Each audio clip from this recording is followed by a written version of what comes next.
الرحمن علم القرآن خلق الإنسان علمه البيان الشمس والقمر بحسبان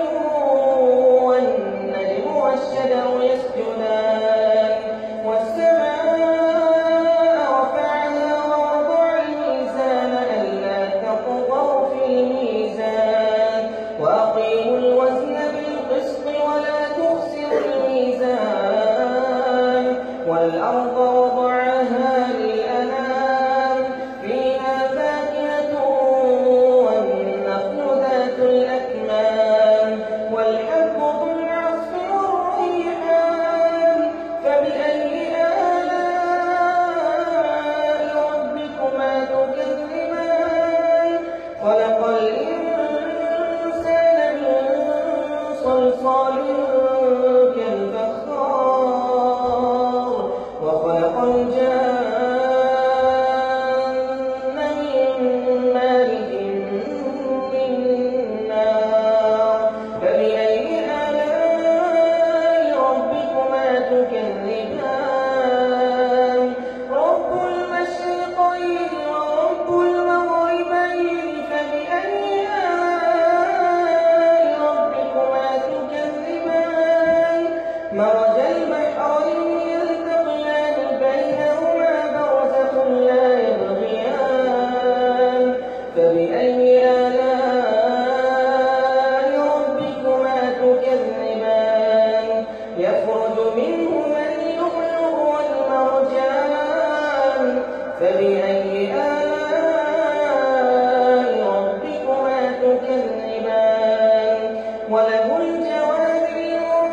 المنشآت في البحر كالأعلام فبأي آلاء ربكما تكذبان كل من عليها فان ويبقى وجه ربك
ومن